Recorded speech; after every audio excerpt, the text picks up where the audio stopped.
Hey, in today's installment of Fab Race Mod Repeat, I want to do an update on some questions I've received about that metal bender to Harbor Freight one I did the quick review on a few weeks back.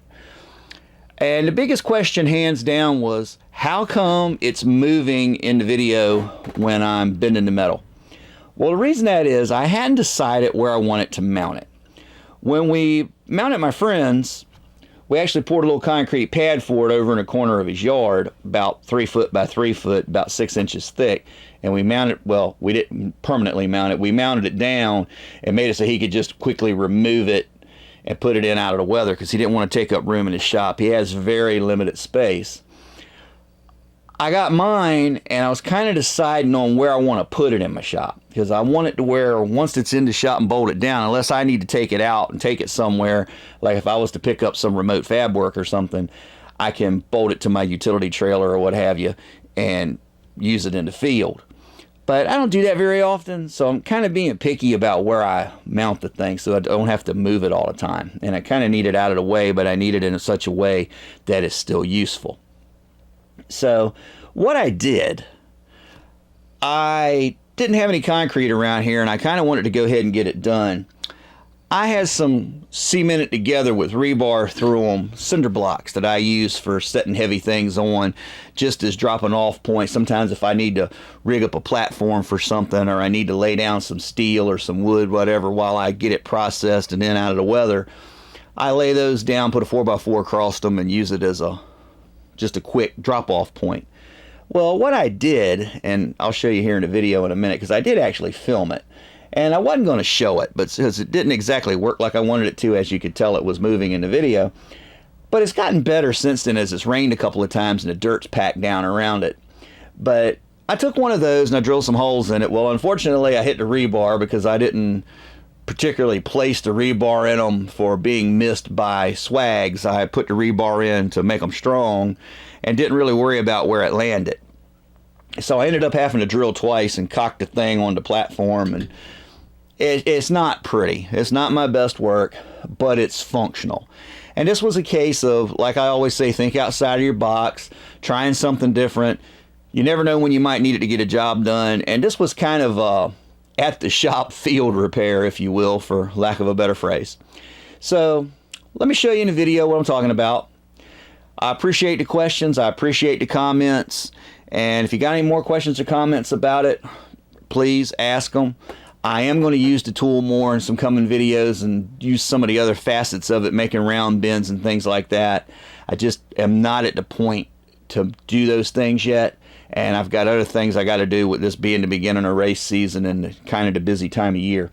And as you can tell from some of the videos, I've been kind of doing a large amount of different things. Though all automotive related for the most part, it's been a variation. And I got to get back into some more normalcy there.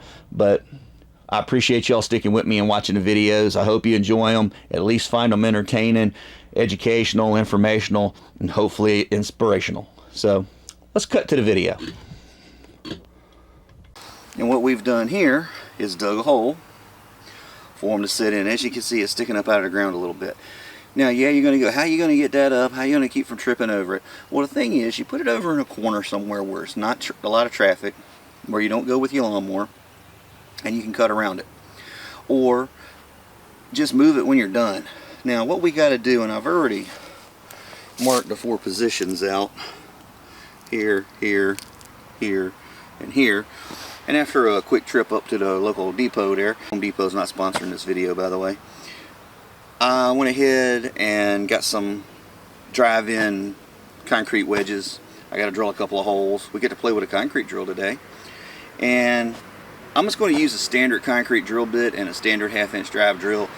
You don't have to have a hammer drill to drill concrete if you're not going to do a lot of it. Just got to, let the dust settle and wear your respiration and your eye protection and go ahead and drill your holes and mount your stuff up and you're ready to go. Now, this is a block assembly I already had built, and as you can see, I got it in the ground. It's sticking a couple inches out, but let me go ahead and drill these holes. And I got my eye protection on. I'm using my corded drill today because this is going to take a hot minute.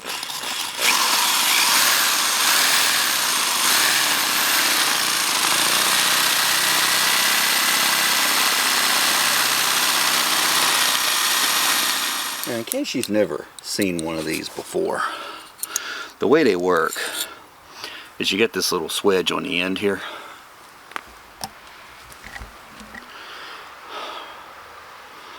This little angle wedge right here on the end. And it goes up inside this tube, and as you can see, the tube's fingered. It's got 4 fingers. And then you put on whatever you're going to put on top of it. And then you put your nut on, and your washer, and you crank it down. And what it does is it pushes this in, and you can probably see them opening up there a little bit. And they spread out and wedge into the concrete, and that's what does the holding. And they're pretty strong, and the bigger they are, the more they hold, and it's just a pretty simple piece of technology. It works pretty well. And then if you try to pull on them, see the bolt's actually jiggly, but the sleeve's not. Sometimes you can grab a sleeve and pull them out if you screw up. Like I need to pull that one back out and blow some more dust out of it technically. But I'm going to see if I can get it to come out. Okay, so we had to add a shim down here to make up for a little warp in the bottom of the bender's plate. And now we're ready to give it a try. We'll reach over here and grab it. And I'm pulling the block up out of the ground, which hasn't had time to sit here all that long.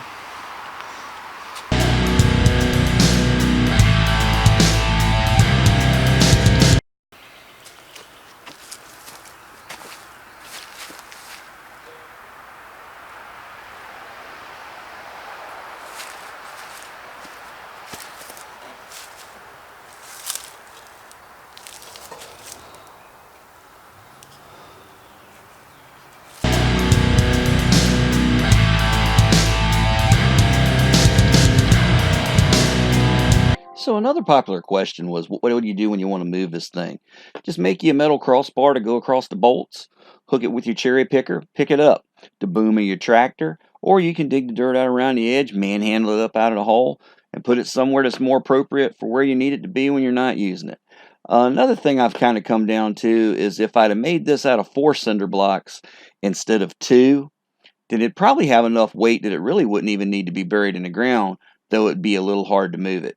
And I may experiment with that just to see if it works for a further update on this tool, because that would free it up to be used by a lot of people that don't really have a place to put it, much like my friend. He can't really permanently mount it in his shop.